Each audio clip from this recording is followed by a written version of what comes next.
വളരെ ചുരുക്കം ബൈക്കുകൾക്ക് മാത്രമേ തൻ്റെ റൊമാൻറ്റിക് ലുക്സ് കൊണ്ടും പെർഫോമൻസ് കൊണ്ടൊക്കെ തന്നെ എല്ലാ കാറ്റഗറി റൈഡേഴ്സിനിടയ്ക്കും ഒരു ക്രഷ് ഫീൽ നൽകാൻ പറ്റിയിട്ടുള്ളൂ. ഈ ഒരു കാറ്റഗറിയിൽ പെടുത്താവുന്ന ബജാജിൻ്റെ പവർ ഹൗസ് ആയിട്ടുള്ള ഡോമിനാർ 400ൻ്റെ വിശേഷങ്ങളിലേക്കാണ് നമ്മളൊന്ന് പോകുന്നത്. അപ്പോൾ ലേഡീസ് ആൻഡ് ജെന്റിൽമാൻ, മോട്ടോനോയ്സ് മലയാളത്തിൻ്റെ സെക്കൻഡ് ബൈക്ക് റിവ്യൂയിലേക്ക് എല്ലാവർക്കും സ്വാഗതം.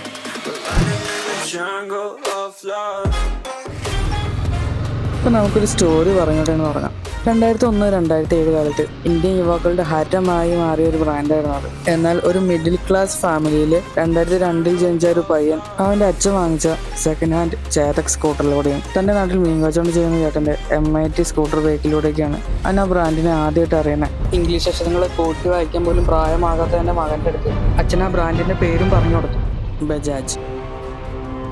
അവൻ അന്നാണ് ആ ഒരു കമ്പനിയെ കുറിച്ച് കേൾക്കുന്നത് എങ്കിൽ കൂടിയും 1905 ബജാജ് എന്ന വ്യക്തിയുടെ ഉടമസ്ഥതയിലുള്ള കോട്ടൺ കമ്പനിയാണ് നമ്മൾ ഇന്ന് കാണുന്ന ഒരു ബജാജിന്റെ അടിത്തറ. തന്റെ വളർത്തുമകനായ ജംലാൽ ബജാജ് എന്ന വ്യക്തി ഈ ഒരു കമ്പനിനെ എക്സ്പാൻഡ് ചെയ്യുകയും അങ്ങനെ ആദ്യമായിട്ട് ബജാജ് 1972 ചേതക്കുന്ന സ്കൂട്ടർ നിർമ്മിക്കുകയും ചെയ്യുകയാണ്. പിന്നീട് ജാപ്പനീസ് കമ്പനികളുടെ ഒരുപാട് 2 സ്ട്രോക്സ് ബൈക്കുകൾ ഇന്ത്യയിലേക്ക് കടന്നു വരികയുണ്ടായി. 2001 പൾസറിനെ ഇൻട്രൊഡ്യൂസ് ചെയ്തതിലൂടെയാണ് ബജാജ് എന്നത് ഇന്ത്യൻ യുവാക്കളുടെ ഒരു ഹരമായി മാറിയത്. പൾസർ ബൈക്കുകളുടെ ഫാൻ ബേസിനെ കുറിച്ച് ഞാൻ പറയേണ്ട ആവശ്യമില്ലല്ലോ. KTM ബൈക്കുകളുടെ ഇന്ത്യയിലെ പ്രൊഡക്ഷൻ ബജാജ് ഏറ്റെടുത്ത വഴി KTM ഡ്യൂക്ക് 390യുടെ എഞ്ചിൻ ബേസ് ആക്കി ബജാജ് നിർമ്മിച്ചൊരു ടൂറിംഗ് ക്രൂയിസർ ബ്ലെൻഡാണ് ഡോമിനാർ 400.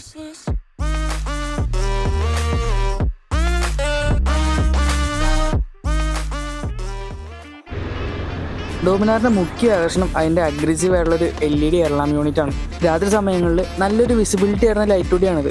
ബൈക്കിന്റെ ഒരു സിഗ്നേച്ചർ DRL കാണാൻ പൊളിയാണ്. നല്ല വലിയൊരു ഫ്യൂവൽ ടാങ്കാണ് നമുക്ക് ഒരു ബൈക്കിൽ കാണാൻ കഴിയുന്നത്. ഇത് ബൈക്കിന് നല്ലൊരു മസ്കുലർ ലുക്സ് നൽകുന്നുണ്ട്. 2017 മോഡലിൽ ഡോമിനാർ 400-ലെ 2 ഡിജിറ്റൽ ഡിസ്പ്ലേസ് നമുക്ക് കാണാൻ കഴിയുന്നു. ഒന്ന് ഹെഡ്ലൈനിന്റെ മുകളിലായിട്ടുള്ളതും മറ്റൊന്ന് ടാങ്കിലാണ്. പിന്നെ ഈ ഒരു ബൈക്ക് കാണുമ്പോൾ തന്നെ നമ്മൾ ശ്രദ്ധിക്കുന്ന മറ്റൊരു ഘടകമാണ് ഇതിന്റെ അലോയ്സ് എന്നുള്ളത്. പറയാതിരിക്കാൻ വയ്യ, ടോപ്പ് ക്ലാസ് അലോയ്സ് ആണ് ഈ ഒരു ബൈക്കിന് കമ്പനി നൽകിയിരിക്കുന്നത്. അപ്പോൾ ആദ്യമായിട്ട് ഒരു ബൈക്ക് കാണുന്ന വ്യക്തി ഇത്തരം കാര്യങ്ങളായിരിക്കും മെയിൻലി ശ്രദ്ധിക്കുക.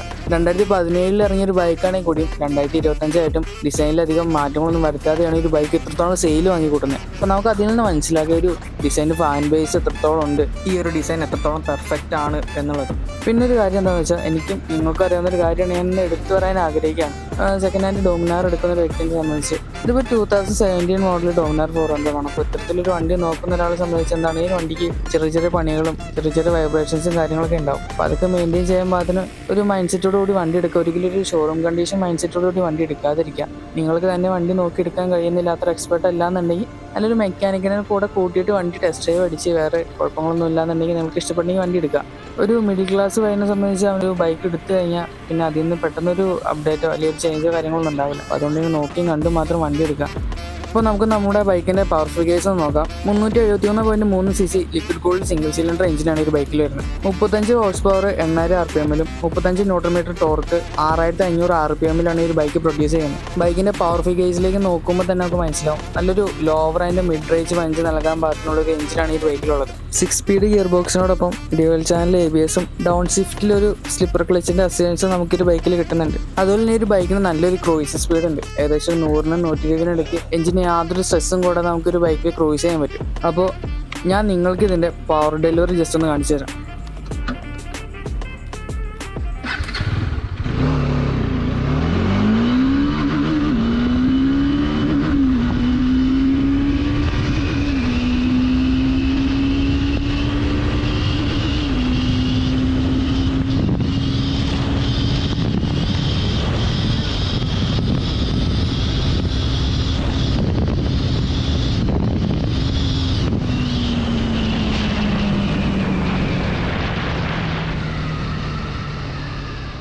ഈ ഒരു ബൈക്കിന് നല്ലൊരു ലോൺ ടോർക്ക് ഉണ്ട്. ഇനിഷ്യൽ പിക്കപ്പ് ഒക്കെ ശരിക്കും സ്മൂത്താണ്.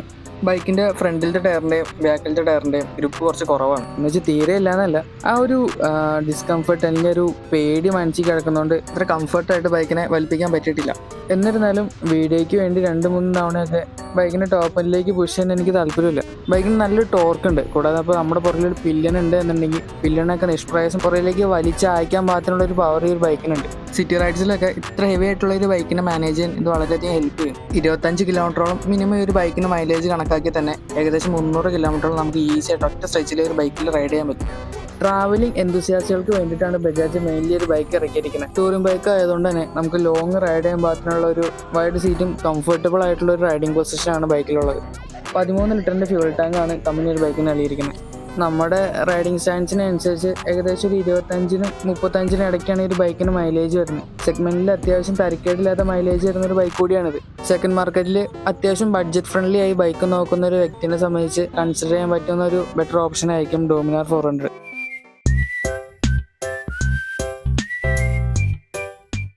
ഏകദേശം 1,00,000-നും 1,20,000-നും ഇടയ്ക്കൊക്കെയാണ് സെക്കൻഡ് മാർക്കറ്റിൽ ഒരു ബൈക്കിന്റെ വില വരുന്നത്. ബജാജ് എന്നൊരു ഇന്ത്യൻ കമ്പനി ആയതുകൊണ്ട് തന്നെ അധികം പൈസ ചെലവില്ലാതെ ഒരു ബൈക്കിനെ മെയിൻറ്റെയിൻ ചെയ്ത് കൊണ്ടുനടക്കാൻ നമുക്ക് കഴിയും. പിന്നെ എനിക്ക് പറയാനുള്ളത് എന്താണെന്ന് വെച്ചാൽ ബഡ്ജറ്റ് ഫ്രണ്ട്ലി ആണെന്ന് കരുതി 100cc നിന്നും അപ്ഗ്രേഡ് ചെയ്യാൻ ഉദ്ദേശിക്കുന്ന ഒരു ബിഗിനറിനെ സംബന്ധിച്ച് 400cc സെഗ്മെന്റ് ഒന്നും ചൂസ് ചെയ്തിരിക്കുക. അത്യാവശ്യം ബൈക്കുകളൊക്കെ ഓടിച്ച് കൈവഴക്കമായതിനു ശേഷം മാത്രം 300cc മുകളിലേക്ക് അപ്ഗ്രേഡ് ചെയ്യുന്നതായിരിക്കും ബെറ്റർ എന്നാണ് എൻ്റെ ഒരു ഒപ്പീനിയൻ. 182 കിലോ ആണ് ഈ ഒരു ബൈക്കിന്റെ ഭാരം വരുന്നത്. കുറച്ച് ഹെവി ആയിട്ടുള്ള ബൈക്കാണ്. സിറ്റി ട്രാഫിക്കിലൊക്കെ കൊണ്ടുനടക്കാൻ കുറച്ച് ബുദ്ധിമുട്ട് നമുക്ക് അനുഭവപ്പെട്ടേക്കാം. വണ്ടി കയറി ഇരുന്ന് വളക്കേണ്ട ഒരു സിറ്റുവേഷൻ വരുമ്പോഴാണ് ആ ഒരു വണ്ടിയുടെ വെയിറ്റ് നമുക്കൊരു ഡിസ്കംഫർട്ട് തോന്നുന്നത്. മാത്രമല്ല ചെരിഞ്ഞൊരു സ്ഥലമാണെങ്കിൽ പിന്നെ നോക്കുക വേണ്ട. പിന്നെ ഈ ഒരു മോഡലുകൾ ഡോമിനാർ 400 ഞാൻ ശ്രദ്ധിച്ച കാര്യം എന്താണെന്ന് വെച്ചാൽ ഇതിന്റെ ഗിയർ ഷിഫ്റ്റിംഗ് കുറച്ച് ഹാർഡാണ്. ഒരു ക്ലങ്കി ഫീൽ അടിക്കാൻ അനുഭവപ്പെടുന്നുണ്ട്, പ്രത്യേകിച്ച് ആ ഒരു ഫസ്റ്റ് സെക്കൻഡ് ഗിയേഴ്സിൽ. 800 mm ആണ് ഈ ഒരു ബൈക്കിന്റെ സീറ്റ് ആയിട്ട് വരുന്നത്. അത്യാവശ്യം വൈഡ് ആയിട്ടുള്ള കംഫർട്ട് ആയിട്ടുള്ള സീറ്റാണിത്. 2017 മോഡലാണെങ്കിൽ കൂടിയും നല്ലൊരു പെർഫോമൻസും കംഫർട്ടും ടൂറിംഗ് കാപ്പബിലിറ്റീസ് ഒക്കെ തരുന്ന ഒരു പെർഫെക്റ്റ് ബൈക്കാണിത്. ഹൈ സ്പീഡ്സിലൊക്കെ വളരെ സ്റ്റേബിൾ ആയിട്ട് നിൽക്കാൻ ഈ ബൈക്കിന് കഴിയുന്നുണ്ട്. ബൈക്കിന്റെ റിലയബിലിറ്റിയും ലോ മെയിൻ്റെനൻസും ഇതിന്റെ പ്രൈസ് റേഞ്ച് ഒക്കെ കാരണം സെക്കൻഡ് മാർക്കറ്റിൽ നല്ലൊരു ഡിമാൻഡ് ഈ ഒരു ബൈക്കിനുണ്ട്. സ്പെസിഫിക്കേഷൻസ് നോക്കി എടുക്കുന്ന ഒരു ആളാണെങ്കിൽ ഇതിനേക്കാൾ അപ്ഡേറ്റഡ് വേർഷൻ ഡോമിനാറുകൾ ഇന്ന് നേരത്തിൽ അവൈലബിൾ ആണ്. അത് നോക്കാവുന്നതേ ഉള്ളൂ. ഞാൻ പിന്നെ ബഡ്ജറ്റ് ഫ്രണ്ട്ലി ആയിട്ട് ബൈക്ക് നോക്കുന്ന ഒരാളിലേക്ക് സജസ്റ്റ് ചെയ്യുന്ന ഒരു വീഡിയോ ആണിത്. അതുകൊണ്ടാണ് ഞാൻ ഈ ഒരു 2017 മോഡൽ ഡോമിനാർ തന്നെ എടുത്തത്. അത്യാവശ്യം ഗ്രണ്ടുള്ള സീറ്റ് എക്സോസ് നോട്ടാണ് ഈ ഒരു ബൈക്കിനുള്ളത്. ഇത് നമ്മുടെ ആ ഒരു റൈഡ് ഫീൽ വർദ്ധിപ്പിക്കാൻ വേണ്ടി വളരെ ഹെൽപ്പ് ചെയ്യുന്നുണ്ട്. 2017-18 മോഡലുകളിൽ നിന്നും 2019 ശേഷമുള്ള മോഡലിൽ തോന്നിയ കുറച്ച് ഡിഫറൻസ് ആണ് നിങ്ങളോട് പറയാം. 2019 മുതലുള്ള മോഡലുകൾക്ക് USD ഫോർക്സ് വരുന്നുണ്ട്. മാത്രമല്ല 2017 മോഡൽ ബൈക്കിൽ ഇതിന്റെ ഡിസ്ക് ബ്രേക്ക് വരുന്ന റൈറ്റ് സൈഡിലാണ്. പക്ഷേ 2019 മുതൽ ഇങ്ങോട്ടുള്ള മോഡലുകളിൽ ലെഫ്റ്റ് സൈഡിലാണ് ഡിസ്ക് ബ്രേക്ക് വരുന്നത്. അതല്ല പിന്നീട് മെയിൻലി നമ്മൾ ശ്രദ്ധിക്കുന്ന ഒരു മാറ്റം എന്ന് വെച്ചാൽ അതിന്റെ എക്സോസ്റ്റ് ആണ്. 2019 മുതലുള്ള മോഡലുകൾക്ക് ട്വിൻ ബാരൽ എക്സോസ്റ്റും 2017-18 മോഡലുകൾക്ക് സിംഗിൾ ബാരൽ എക്സോസ്റ്റാണ് നൽകിയിരിക്കുന്നത്. എന്തുകൊണ്ടും ബഡ്ജറ്റ് ഫ്രണ്ട്ലി ആയിട്ട് ഒരു സെക്കൻഡ് ഹാൻഡ് പവർഫുൾ ബൈക്ക് അന്വേഷിക്കുന്ന ഒരാൾക്ക് സജസ്റ്റ് ചെയ്യാൻ പറ്റുന്ന അല്ലെങ്കിൽ പരിഗണിക്കാൻ പറ്റുന്ന ഒരു ബൈക്കാണ് 2017 മോഡൽ ഡോമിനാർ 400.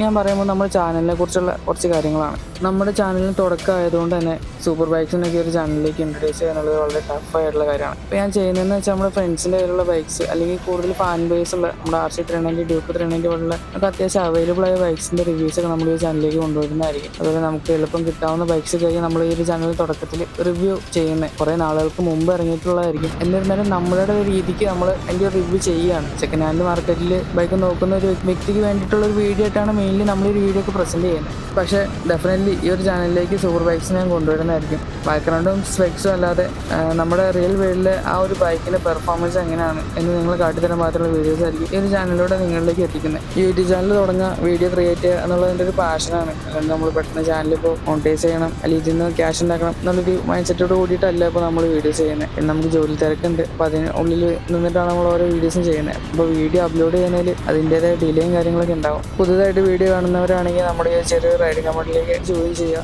പിന്നെ ഞാൻ എപ്പോഴും പറയുന്ന പോലെ തന്നെ നമ്മുടെ ഈ ചാനൽ വളർത്തിയെടുക്കാൻ നിങ്ങൾ സപ്പോർട്ടില്ലാണ്ട് പറ്റില്ല. അപ്പോൾ വീഡിയോസ് ആദ്യമായിട്ട് കാണുന്നവരാണെങ്കിൽ വീഡിയോ ലൈക്ക് ചെയ്യുക, സബ്സ്ക്രൈബ് ചെയ്യുക, ഫ്രണ്ട്സിലേക്കൊക്കെ ഒന്ന് ഷെയർ ചെയ്യുക. അപ്പോൾ പുതിയൊരു വീഡിയോയിൽ കാണുന്നതായിരിക്കും. This is Vishal Vijayan signing off for Moto News Malayalam. Thank U.